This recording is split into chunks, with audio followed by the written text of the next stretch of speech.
Gente querida, vamos lá então para Efésios capítulo 3. Antes de entrarmos na gloriosa oração, texto que vamos examinar daqui a 15 dias. Efésios 3. Será que seria possível nós nos concentrarmos mais aqui no meio, como somos poucos hoje? Vou pedir que a gente ficasse, se for possível, ficarmos mais pertinho aqui no meio, né? E vamos lá então. Eu estou muito animado, muito feliz, e ser forçado a estudar a Bíblia, a mergulhar nesse texto e compartilhá-lo com vocês tem sido refrigério para o meu coração e creio para o dos amados irmãos também. Então vamos lá, Efésios capítulo 3, versículo 8. Nós paramos na última exposição no versículo 7. Então nós vamos fazer o seguinte: hoje vamos examinar do 8 ao 13, e daqui a 15 dias, após o feriado, vamos entrar no verso 14.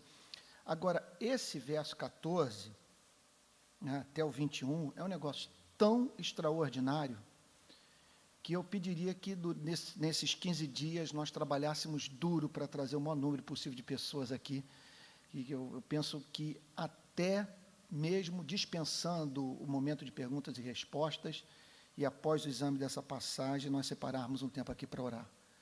É um texto que Martin Lloyd Jones, por exemplo, considera a maior experiência mística que um ser humano pode ter nessa vida antes de entrar no céu. Não é? Efésios capítulo 3, de 14 a 21. Mas hoje nós vamos ver lá o versículo 8. Gente, tão amado, só de saber que vocês estão chegando, já faz bem meu coração, aquece o coração do ministro. Verso 8. A mim, o menor de todos os santos, ele está falando sobre um fato, ou é uma expressão de humildade, mas que não correspondia literalmente à realidade dos fatos? Seja qual for a resposta que possamos dar para uma declaração como essa, não há mínima dúvida de que esse sentimento é o sentimento presente no coração de todo aquele que passou por uma verdadeira obra de novo nascimento. Você é levado a dizer: a mim, o menor de todos os santos. Porque só você conhece a sua história, o que se passa no seu coração. E se você é santo, os elogios deixam profundamente constrangido, porque você sabe que é possível um servo de Deus viver essa experiência de contar com a fama entre os homens, sem que o coração esteja à altura do reconhecimento público. Então, aqui está o apóstolo Paulo expressando seu sentimento. A mim, o menor de todos os santos, me foi dada esta graça de pregar aos gentios o evangelho das insondáveis riquezas de Cristo. É uma das passagens mais extraordinárias do ponto de vista do que pode ser dito acerca da atividade pastoral, do trabalho de um missionário, de um evangelista, de um pregador do evangelho, alguém dedicado a essa tarefa de expor as sagradas escrituras. A mim, o menor de todos os santos, me foi dada esta graça. Então, em razão dessa visão humilde, dessa humilhação evangélica pela qual ele havia passado, a ponto de fazer uma declaração como essa: a mim, o menor de todos os santos, essa graça avultava, essa graça se mostrava a ele, usando as palavras de Jonathan Edwards, como doce e amável. A mim, o menor de todos os santos, me foi dada esta graça. Então, duas coisas o surpreendiam. O primeiro lugar, de Deus ter escolhido justamente a ele, para o ministério que entrou para a história da igreja, pois o apóstolo Paulo fixou os fundamentos. O apóstolo Paulo veio a se tornar, do ponto de vista intelectual, a pessoa que está abaixo de nosso Senhor e Salvador Jesus Cristo. E o deixava, então, em estado de encanto e perplexidade o fato de Deus ter separado justamente a ele. E não apenas isso, quando ele menciona nessa passagem a graça divina, ele está falando não apenas da escolha graciosa, de Deus ter separado justamente a ele, apesar do seu sentimento de indignidade para o exercício dessa tarefa, mas também a capacitação sobrenatural, o dom, a eficácia do Espírito Santo. A mim, o menor de todos os santos, me foi dada esta graça. Então, ele não conseguia ver a sua vida de outra forma. Ele atribuía tudo à graça de Deus que está em Jesus Cristo. Então, me foi dada esta graça. Então, na minha vida, houve uma manifestação concreta de um amor gracioso, de uma bondade imerecida. Que graça é essa? Pregar aos gentios o evangelho das insondáveis riquezas de Cristo. Ele via, portanto, como uma grande expressão do amor divino pela sua vida, o privilégio de ter sido comissionado para essa tarefa, de sentir esse chamamento como fogo nos ossos, como alguma coisa que o consumia, que o impulsionava, que envolvia a totalidade do seu ser. Ao mesmo tempo, um senso profundo de privilégio, de ser porta-voz da única mensagem que satisfaz as demandas do espírito humano, gente. Parem para pensar nisso. Especialmente se levarmos em consideração aqueles que pensam, aqueles que usam o cérebro, que fazem perguntas à vida.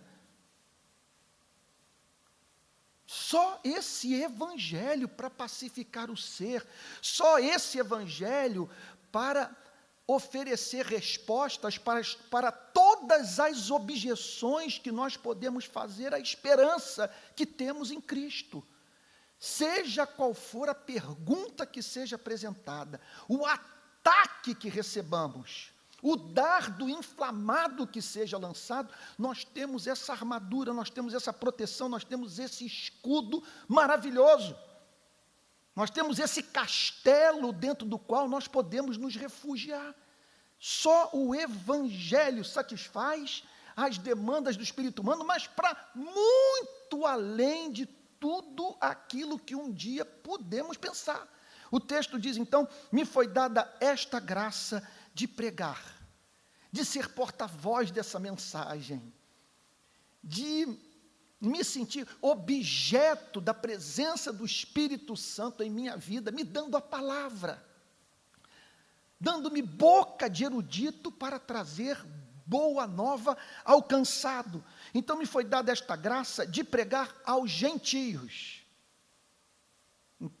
Ele, portanto, via a si mesmo como objeto desse amor imerecido que o tornou porta-voz de uma mensagem a ser entregue aos povos pagãos, aqueles que não conheciam o Deus de Abraão, de Isaque e de Jacó, e muito menos a pessoa bendita de Jesus. Então, de certa forma, isso aqui é privilégio de todos os crentes. Contudo, é um versículo que fala especialmente, aí eu vou pedir perdão a vocês, para a vida de nós pastores. Que esse é o nosso sentimento. É isso que nos move, é isso que nos impede de sentir qualquer espécie de arrependimento quanto à nossa vocação, por piores que sejam as circunstâncias. Me foi dada esta graça de pregar aos gentios, de ter uma mensagem a entregar para a humanidade, uma mensagem que glorifica a Deus e que faz bem ao homem. de dar a vida por uma causa pela qual vale a pena morrer. Me foi dada esta graça. Então ele se sentia como objeto, repito, de uma grande manifestação do amor de Deus, de pregar ao gentio o evangelho, de pregar uma boa notícia, uma notícia que, quando é ouvida pelo coração que foi, pelo ouvido que foi destapado pelo Espírito Santo, é recebida como uma boa nova, uma notícia maravilhosa, uma notícia que faz bem, uma notícia que nos leva a dizer quão formosos são os pés daqueles que anunciam as boas novas.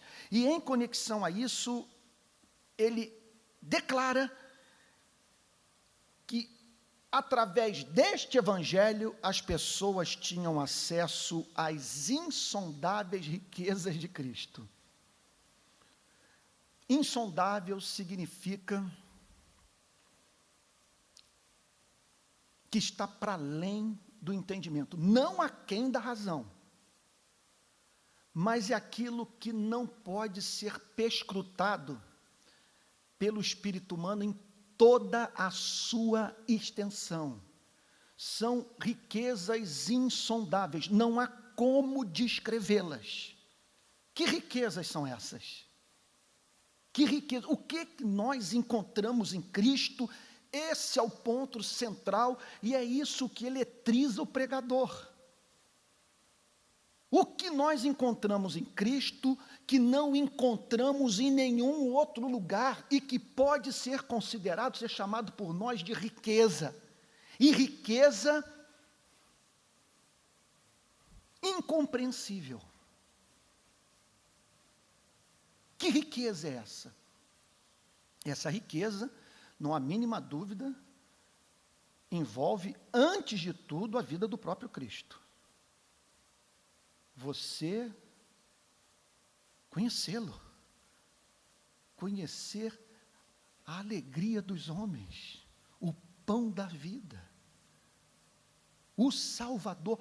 Hoje, com 53 anos de idade, eu não saberia o que fazer da minha vida sem Jesus. Não saberia como lidar com as minhas angústias, com a perplexidade que a vida me causa. Vejam esses últimos dias, gente. Morre uma empresária aqui no Caramujo, a 20 minutos de nós, da forma mais banal, carro metralhado, do nada. 4 policiais mortos semana passada, sendo que um deles foi arrastado por um cavalo. Nesse ano, 4 crianças mortas em tiroteio. O país desgovernado, uma crise política que contamina a economia, uma crise econômica que contamina a vida política nacional. O presidente da Câmara dos Deputados federal acusado de ter mentido numa CPI, ao negar que não tinha dinheiro na Suíça, e agora o Ministério Público da Suíça apresenta uma conta dele e dos seus familiares, não, é na casa dos 5 milhões de dólares, você sabe o que é isso? E aí você vê, meu Deus, os que são contrários à situação, ao governo da presidente da República, não querem que toquem nesse corrupto, porque ele bate no governo federal. E aí você toma conhecimento de uma enchente na Carolina do Sul, um míssil que cai sob uma base do Médicos Sem Fronteiras no Afeganistão. Refugiados morrendo pelo caminho, saindo de sua terra, não por sonhar com a prosperidade da Europa, mas porque não pode viver onde ama, quer dizer, onde nasceu. Então você olha para tudo isso, você olha para o estado da igreja, a igreja que poderia servir de aconchego, de esperança para o homem, quando você para pensar no que é pregado, e o quanto essa igreja está distante de servir de aprisco para essas ovelhas exaustas e aflitas, sem pastor, tudo isso deprime, mas quando você está em Jesus Cristo, Ele o permite ver a vida à luz da eternidade, do plano perfeito de Deus. É nele nós aprendemos a chamar Deus de Pai e encontrar nessa relação esperança, perdão, acesso à comunhão deliciosa com a luz. Essas riquezas, então, são insondáveis porque elas trazem esperança para aquele que pensa e que se encontra em estado de perplexidade diante da loucura da vida. Então, em Cristo, nós temos justificação. Em Cristo, nós somos declarados justos. Em Cristo, a justiça do Salvador nos é imputada e Deus passa a nos tratar como se nós jamais tivéssemos pecado. Em Cristo nós temos justificação, em Cristo nós temos regeneração, em Cristo nós temos um coração novo, um coração que agora nos habilita a sentir a doçura do mel pela primeira vez na nossa vida. Deus não é mais apenas objeto de uma mera reflexão, é o amor da nossa alma, como diz Santo Agostinho, a nossa divina delícia, e isso nós só temos em Cristo. Então, são as insondáveis riquezas que estão em Cristo, que tem a pessoa de Cristo como fundamento. É porque é nele que nós temos acesso ao Pai. É nele que nós temos comunhão com Deus, perdão de pecados e esperança de vida eterna. A certeza de que um dia nós vamos chegar num ponto da história que olharemos para trás e tudo fará sentido. Essa esperança nós temos no Senhor Jesus. Então, nele nós temos justificação, nele nós temos santificação, porque estamos ligados a Ele como os ramos à videira, porque somos membros do seu corpo, porque somos a sua noiva, a sua vida é comunicada a nós, de maneira que nós podemos viver com esperança de nos surpreendermos a nós mesmos, quer dizer, de sairmos vitoriosos onde os nossos antepassados falharam, porque eu estou ligado a Jesus Cristo. Então o apóstolo Paulo, ele se sentia objeto da mais profunda manifestação do amor gracioso de Deus, por ele ser porta-voz dessa mensagem. O que ele está dizendo aqui é o seguinte, que havia um amor especial por esse trabalho que eu estou fazendo agora nessa noite, de estar na companhia dos cristãos, estudando a verdade e procurando conhecer essas riquezas insondáveis, uma vez que à medida que você as conhece, o coração é aquecido, as afeições são expandidas, e você então passa a ter o que dizer para o seu coração nas horas em que ele se encontra abatido. Isso que eu acho maravilhoso na vida do crente, é você ter o que pregar para si mesmo. Aquele salmo, porque estás abatido a minha alma, porque te perturbas dentro de mim, espere em Deus, pois ainda o louvarei. Essa é a desgraça do não cristão. O não cristão não tem o que dizer para si mesmo. Por isso que ele não consegue ficar sozinho dentro de casa. Por isso que ele precisa de teatro, de cinema e de shows. Não que haja algo de errado com essas coisas, mas ele não seria apanhado tanto tempo fora de casa se conseguisse sentar no sofá da sua sala e ouvir a sua alma. Conforme eu disse para vocês numa outra ocasião, citando Blaise Pascal, ele dizendo que quando o homem caça, ele não quer a presa, ele só quer caçar. Ele só quer algo que o entretenha e que o mantenha distante de si mesmo. Então é o evangelho das insondáveis riquezas de Cristo, porque com Cristo você tem uma missão, você tem uma mensagem a entregar para a humanidade, você tem propósito. tem significado, tem razão para viver.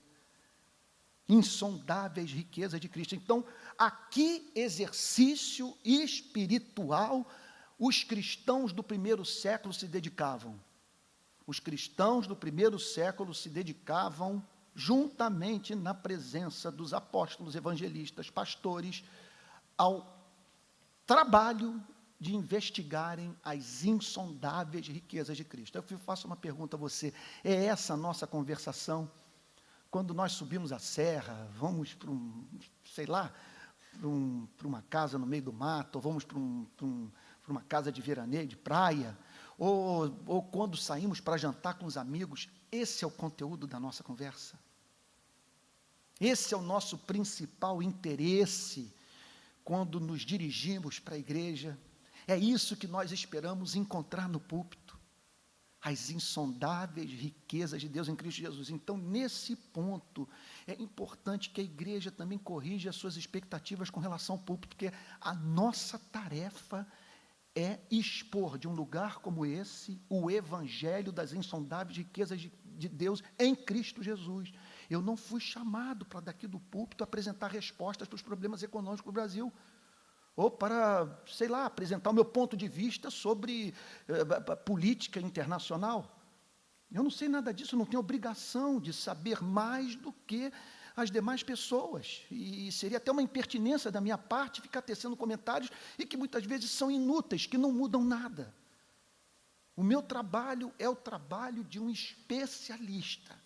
Fui chamado para anunciar o evangelho das insondáveis riquezas de Deus em Cristo Jesus. Meu chamado prioritário não é para usar o púlpito para falar sobre Lacan, sobre Freud, sobre, Schopenhauer, ou Freud, ou Nietzsche, seja quem for. Meu chamado é para pregar o evangelho das insondáveis riquezas de Cristo Jesus e ajudar a igreja a ter uma noção do que Jesus Cristo representa para a sua vida.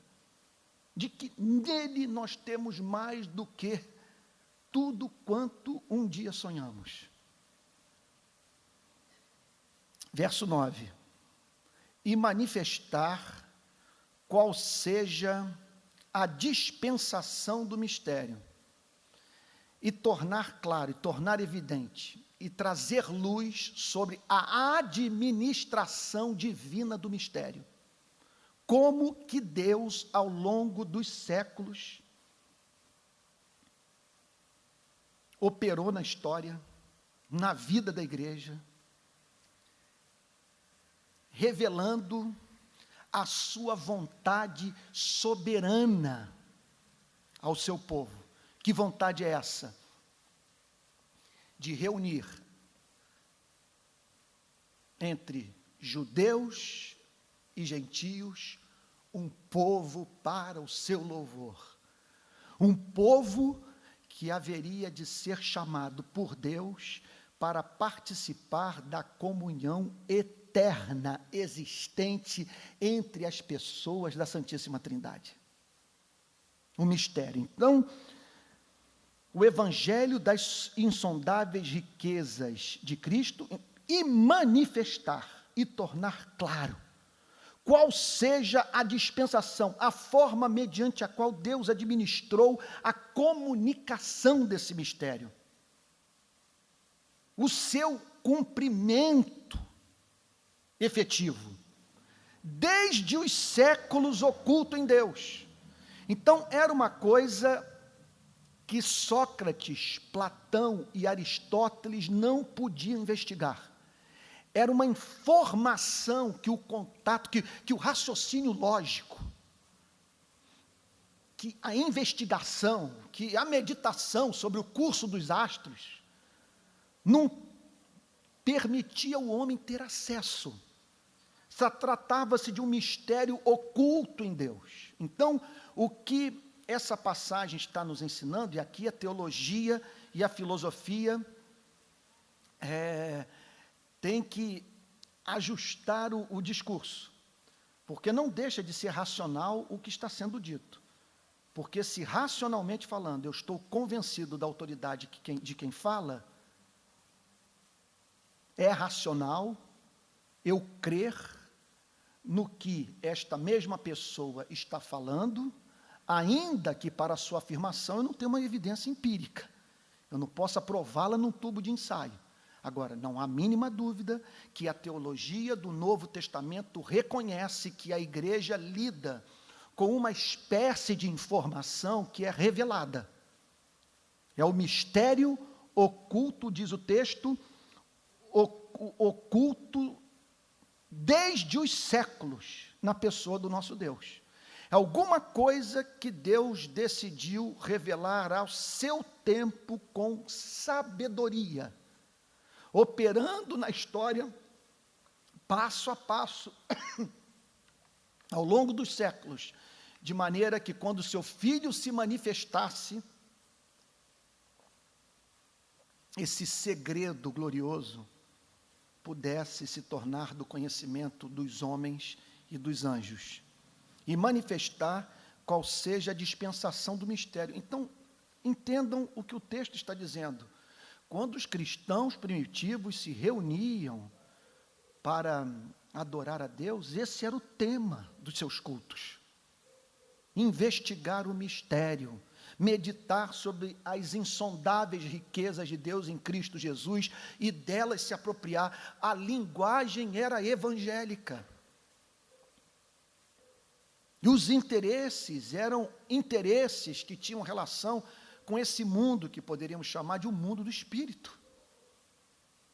Então não se tratava, obviamente, de um chamado para uma vida mística, sem compromisso com o mundo, não era alguma coisa que tensionava levar a igreja a uma ruptura com a sociedade e seu tempo.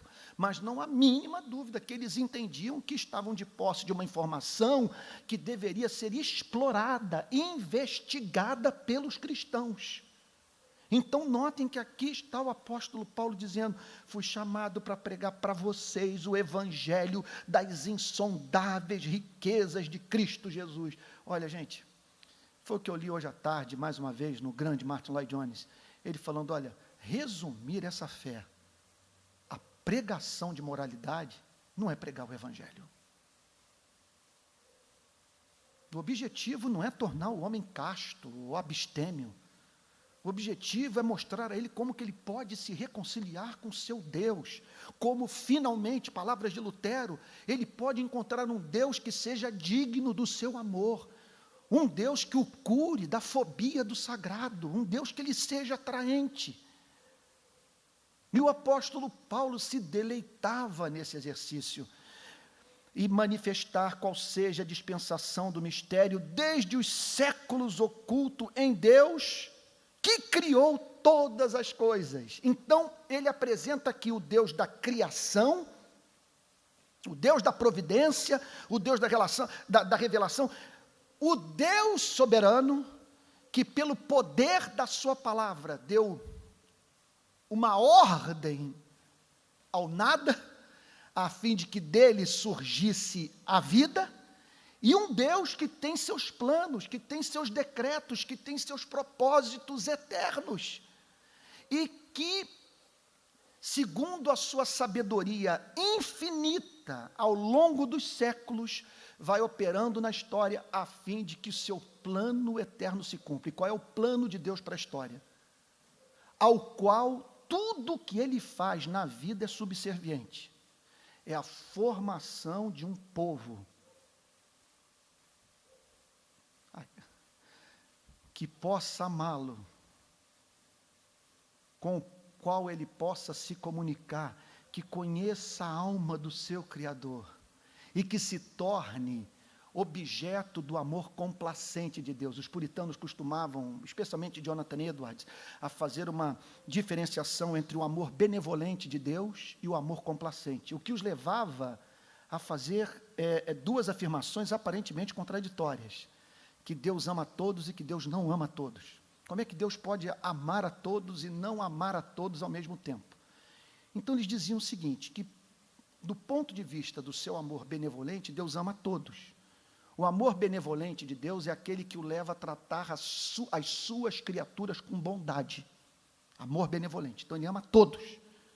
Mas há uma característica do amor de Deus que o faz amar apenas aqueles que são portadores de excelência, que se parecem com Ele, que têm o seu DNA. Eles chamavam esse amor de amor complacente. É aquele amor especialmente presente na relação do Pai com Cristo. Quando no Rio Jordão, o Pai vira-se para Jesus e diz: Tu és o meu filho amado, e na tua vida eu me deleito, em ti eu me comprazo, porque eu me vejo em você. Os teólogos então chegam ao ponto de dizer que nisso consiste a felicidade eterna de Deus, na contemplação mútua da beleza das pessoas da Trindade. É a capacidade infinita de experimentar prazer diante da infinita beleza. E eu não acredito que isso seja filosofia barata, é lindo. Então, esse Deus manteve oculto consigo mesmo esse mistério, que se tornou claro ao homem através da pregação dos apóstolos. Mistério revelado pelo Deus que criou todas as coisas. Então, gente, aqui eu vou fazer vocês me perdoem, usar o púlpito para você ficar falando sobre si mesmo, eu acho trágico. Mas talvez você se identifique com o que eu vou dizer. A vida me causa espanto. Quando eu olho para o que é, à luz do que poderia ser, eu não tenho como definir minha angústia. Quando eu olho para uma passagem como essa, eu me sinto chamado pelo Espírito Santo a corrigir a minha forma de pensar. Porque eu não posso, e aqui é uma confissão, é uma catarse, e talvez você participe do que eu estou dizendo. Eu não posso permitir que a minha forma de pensar, minha relação com a vida, seja condicionada apenas por aquilo que eu leio nos jornais. O que eu leio nos jornais me abate. Eu preciso ler os jornais à luz desta passagem que revela um Deus soberano que tem os seus planos e que atua na história e que o cumprimento da sua vontade eterna é certo. Por isso que a Bíblia diz: no céu está o nosso Deus e tudo faz como lhe apraz, e a porta que ele fecha ninguém abre, e a porta que ele abre ninguém fecha. E é por isso que quando o apóstolo Paulo parou para pensar nesses temas, perdeu o fôlego e concluiu a sua reflexão dizendo: ó profundidade da riqueza, tanto da sabedoria como do conhecimento de Deus, quão insondáveis são os seus juízos e quão inescrutáveis os seus caminhos. Quem, pois, conheceu a mente do Senhor? Ou quem foi seu conselheiro? Ou quem primeiro lhe deu a ele para que lhe venha a ser restituído? Porque dele, por meio dele, para ele são todas as coisas, a ele, pois, a glória eternamente. Amém. E é isso que o apóstolo Paulo está afirmando. É para esse fato que o apóstolo Paulo chama a atenção dos crentes da cidade de Éfeso. E manifestar qual seja a dispensação do mistério, desde os séculos oculto em Deus, que criou todas as coisas. Então me perdoem repetir. E trazer à luz, e manifestar a forma, a administração do propósito eterno, suprarracional de Deus, que durante séculos ele manteve oculto no seu ser e não revelou aos seus profetas, não revelou aos seus sacerdotes e aos seus reis. Algo que veio a lume nos dias de nosso Senhor e Salvador Jesus Cristo, e em especial através do ministério dos apóstolos. Desde os séculos oculto em Deus, que criou todas as coisas. Para quê? Agora, olha o objetivo de todas as coisas. Pela igreja, vejam a importância da igreja nos planos eternos de Deus. para que pela igreja, então, veja, alguma coisa que acontece entre nós que tem consequências para o universo como um todo. Vamos lá, olha que coisa linda. Para que pela igreja a multiforme, que poderíamos chamar também, e essa é a interpretação que John Stott faz, a multicolorida sabedoria de Deus.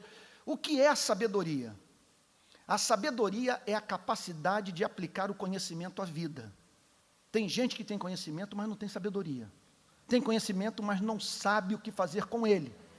O que o apóstolo Paulo está dizendo é que Deus, o Pai, é um Deus possuidor de sabedoria multiforme, multicolorida, sabedoria infinita. E ele prossegue dizendo, a fim de que pela igreja a multiforme sabedoria de Deus se torne conhecida dos principados e potestades nos lugares celestiais. Bom, esse é papo, agora é só papo. O que eu passo a falar agora é conversa para a gente ter apenas entre os cristãos. Isso aqui é conversa da família da fé. O não cristão nunca vai entender isso, e ainda que ele venha compreender o que o texto bíblico diz, jamais vai sentir deleite no que esse versículo está ensinando. Gente, o que o apóstolo Paulo está dizendo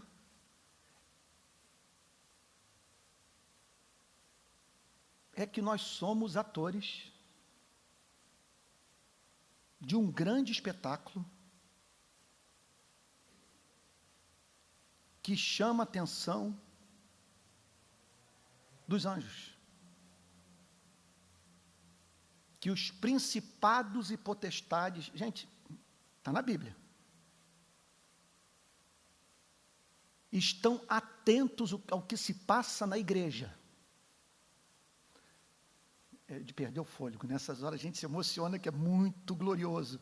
O que o apóstolo Paulo está dizendo é que os anjos aprendem conosco, que ao verem a forma como que Deus lida com a sua e com a minha vida, eles tomam conhecimento da sabedoria de Deus, isso os encanta.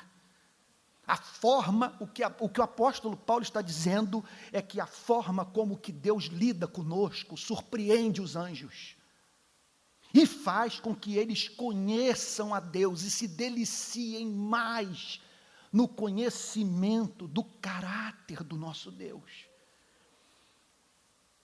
Em primeiro lugar, a surpresa. Eu fico imaginando a primeira vez que o conceito de graça entrou no mundo angelical. Porque durante, não sabemos quantos séculos, eles viveram sem saber que Deus é capaz de amar os rebeldes. Eles não sabiam disso. E outra coisa, eles tinham conhecimento de uma rebelião para a qual não houve perdão. Então, até um ponto de suas vidas, eles sabiam o que é servir a um Deus justo e que pode punir eternamente aqueles que se insurgem contra a sua vontade. Mas a partir da queda dos homens, eles tomaram conhecimento do fato de que Deus é capaz de amar os vermes, é capaz de amar os esquisitos, os tortos, os Jacós da vida. E qual não foi o choque quando eles tomaram conhecimento do fato de que não apenas Ele é capaz de amar, é capaz de morrer por eles. E de enviar o seu Filho. O que o apóstolo Paulo está dizendo é que os anjos não sabiam disso. E porque eles continuam atentos à história da nossa vida? Por que eles olham para a igreja? Não há mínima dúvida. E essa é a opinião da erudição, não estou falando aqui, não é um pregador tupiniquim, é aquilo que eu tenho dito para vocês. Se eu falo alguma coisa do púlpito que ninguém jamais falou, ou eu sou um gênio ou estou falando bobagem. Então, por isso, o exercício humilde de vocês sempre a história, ter sempre bons comentários dentro de casa. Aprendi com a dona Maria José, ela falava para mim, meu filho, a melhor coisa é você fazer o seu sermão, e depois você vai para os comentários para ver o que os comentários têm a dizer. Mas deixa o Espírito falar com você primeiro. E depois eu vou para os 2000 anos de história. O que o Espírito falou para as gerações passadas? Bom, tudo isso para lhes dizer o seguinte, que a opinião de muitos comentaristas bíblicos, quando se depara com essa passagem, que os anjos estão atentos para a forma como que nós nos convertemos. Os casos de amor, as formas de Deus nos amar. Olhem, gente, para essa noite.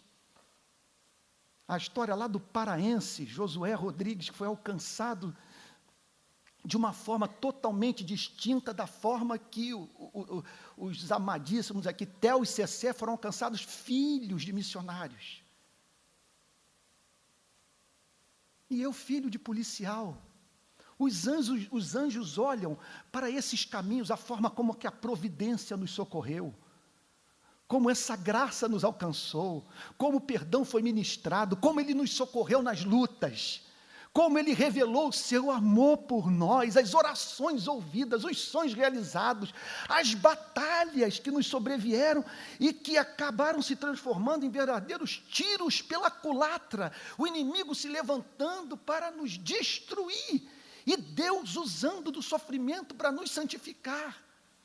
E o mais surpreendente, uma das coisas que mais me surpreende na vida, é o que se estraga nas mãos de Deus e que Deus reconstrói e que se transforma em algo melhor do que o que seria se não tivesse se estragado. Vai entender um negócio como esse?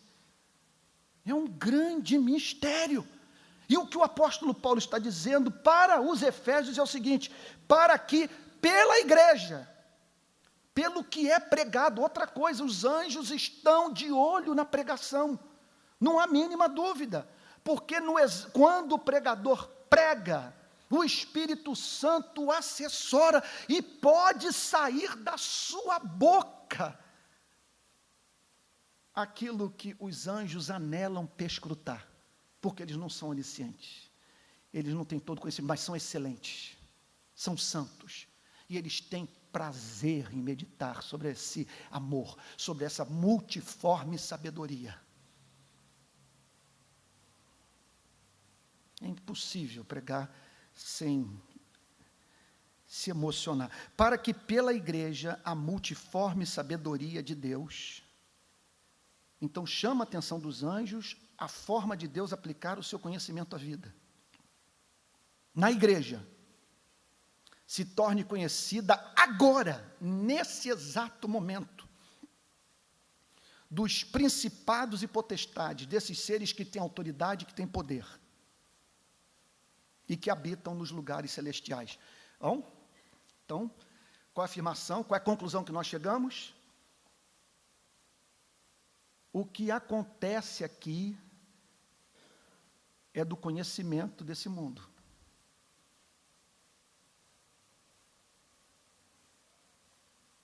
Viver o cristianismo é viver na presença de Deus e na presença dos anjos.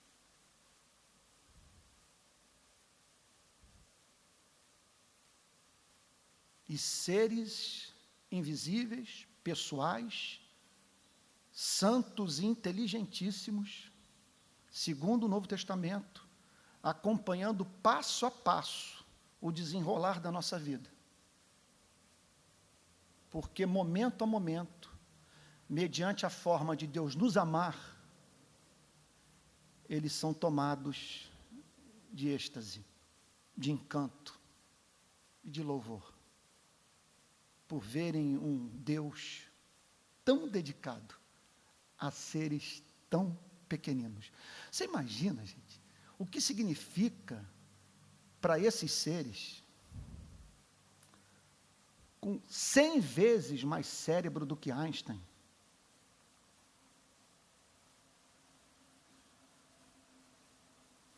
tem um pleno conhecimento desse poder que atua em todas as galáxias, esses seres observando o cuidado que Deus tem por você e por mim. E aprendendo teologia, olhando para a vida da igreja. Bom, o apóstolo Paulo achava isso extraordinário. Verso 11. Segundo o eterno propósito. Portanto, Calvino está certo. Eterno propósito. Nada pega Deus de surpresa. O seu plano é todo abrangente. É um eterno propósito. É algo que começou antes da fundação do mundo. Segundo o seu eterno propósito, a sua vontade eterna, que sempre se cumpre. E é isso que eu tenho que colocar na minha cabeça, juntamente com você. Que há um eterno propósito, que um ser boníssimo, justíssimo, sapientíssimo, tem um eterno propósito, e esse eterno propósito vai se cumprir. E está se cumprindo ainda que eu não entenda. Ainda que essa história seja perturbadora. E tenha que atravessar campos de concentração, assentamentos de refugiados, guerras entre os homens, mas o que o apóstolo Paulo está dizendo é que o possuidor de sabedoria multiforme determinou fazer certas coisas, que ele tem um plano, e esse plano é infalível, segundo o eterno propósito que estabeleceu em Cristo Jesus, nosso Senhor. Então, é um propósito que tem a ver com a pessoa bendita de Jesus Cristo. E aí, então, os teólogos reformados fazem uma diferenciação, isso é muito importante de ser dito, entre o pacto de Deus com os homens e o pacto que há entre as pessoas da Trindade. O pacto de Deus conosco é posterior ao pacto que o Pai fez com o Filho. São muitas as passagens bíblicas que falam sobre esse pacto, o pacto da redenção. O dia em que o Pai entregou um povo para o Filho, e o Filho assumiu o compromisso de salvar esse povo. E o Espírito,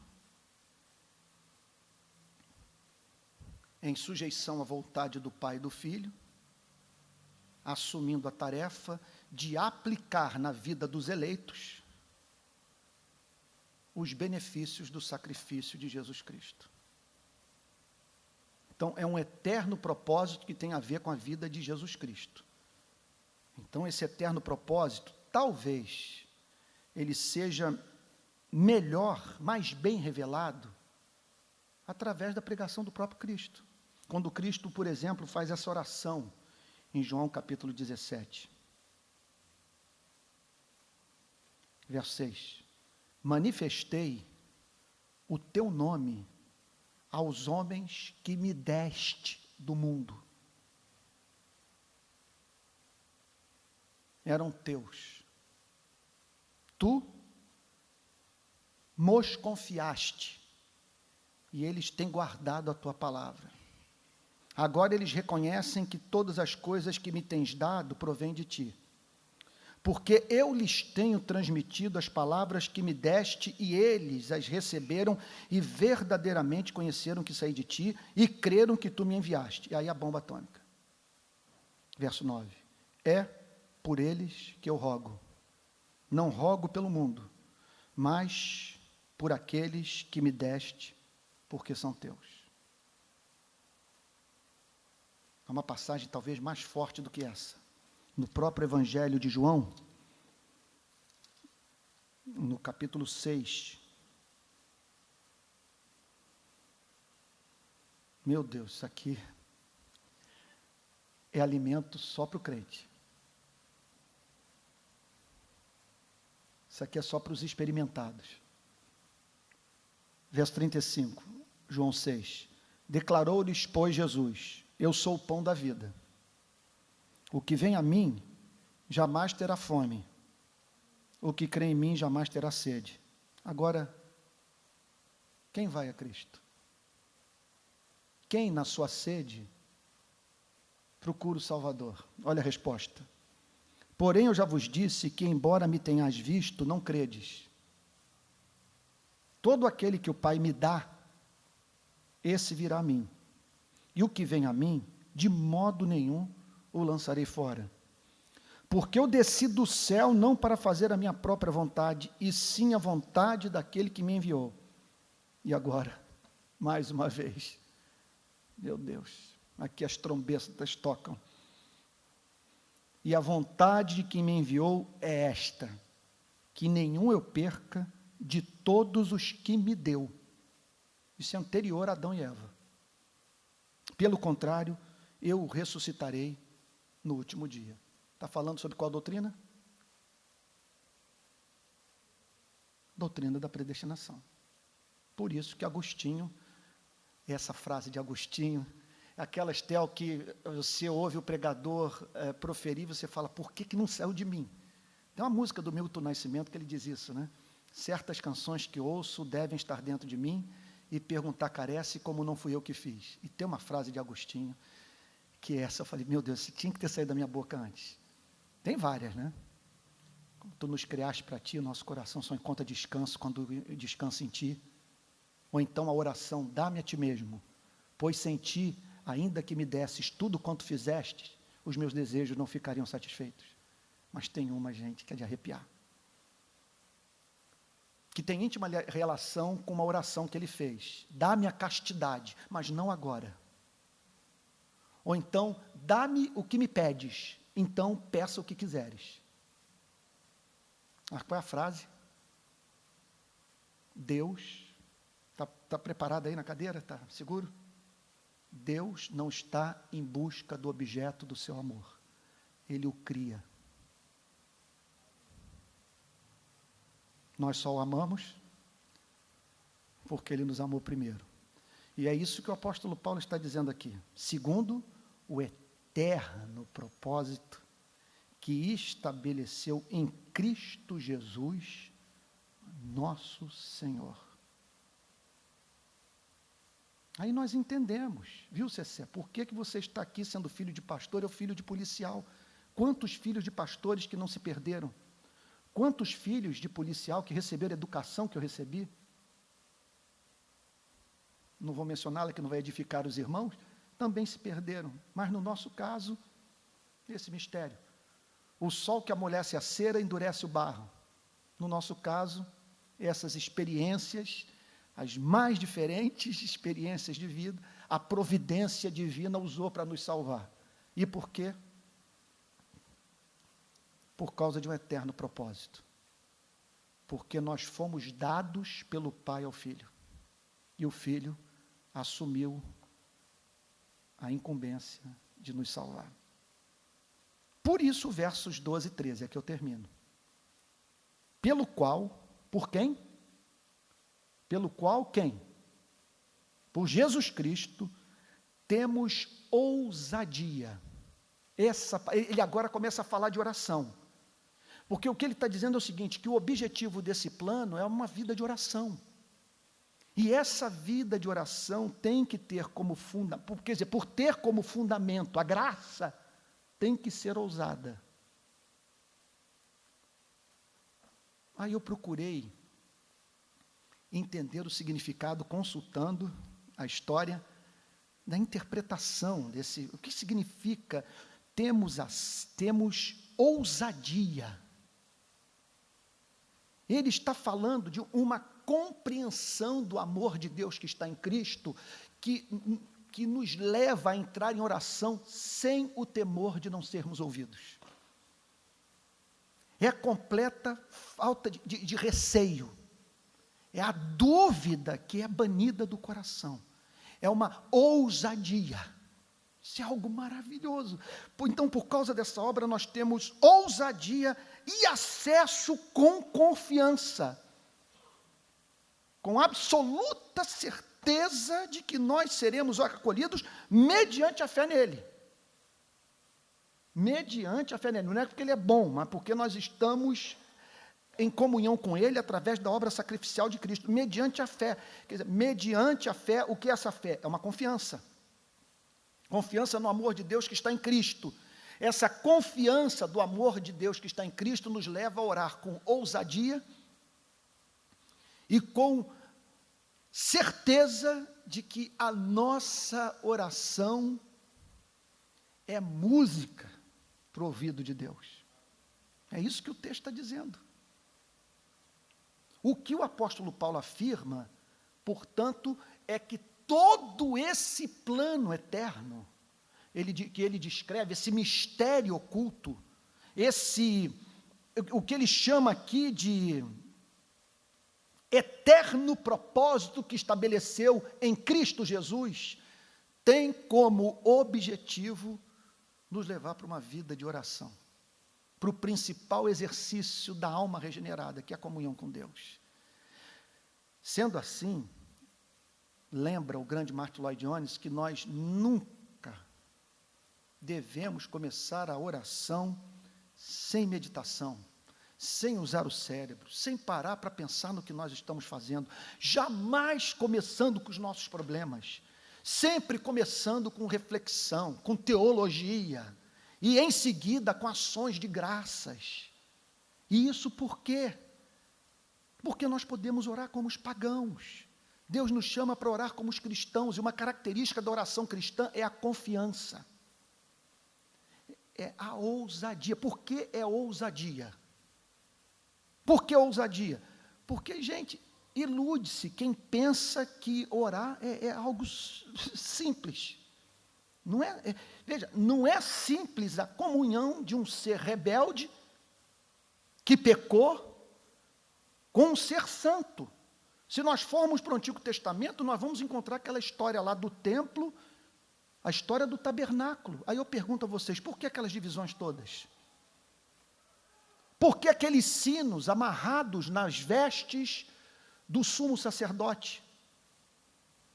Porque ele tinha que passar pelo átrio, pelo santo lugar, entrar no santo dos santos, e se ele entrasse no santo dos santos indignamente, morria.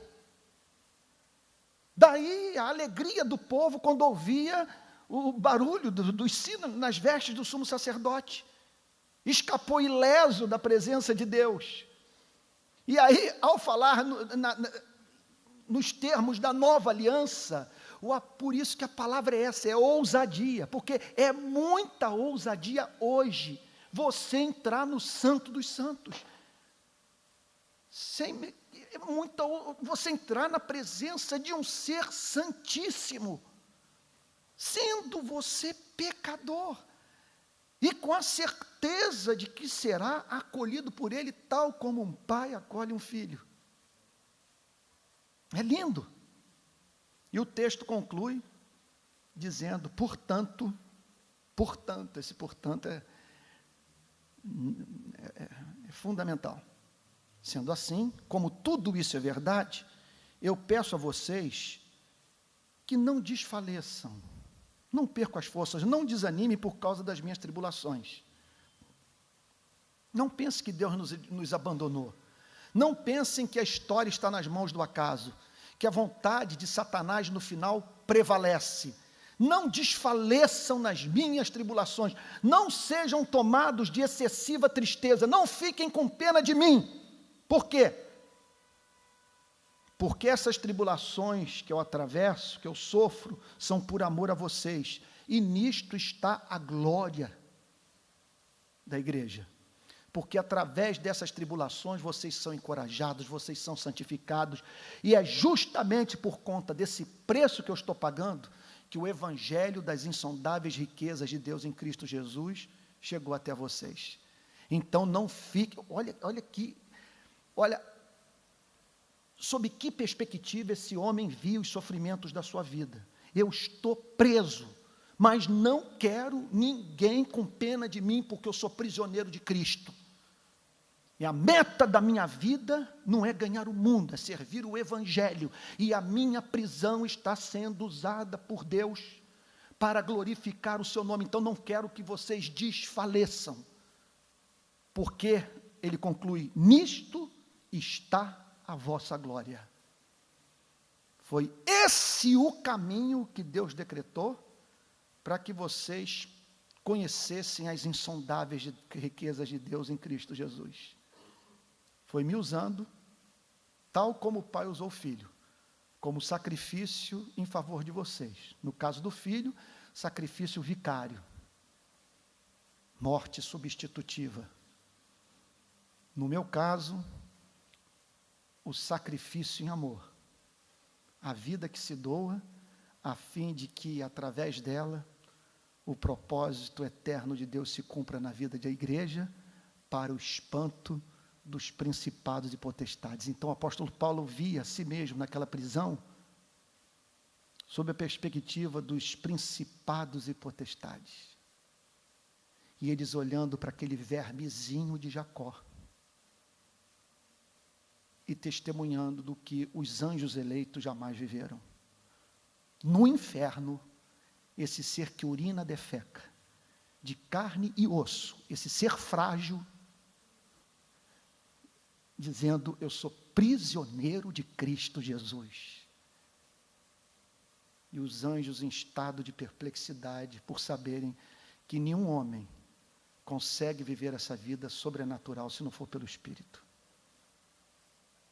Louvado seja o nome do Senhor. Amém.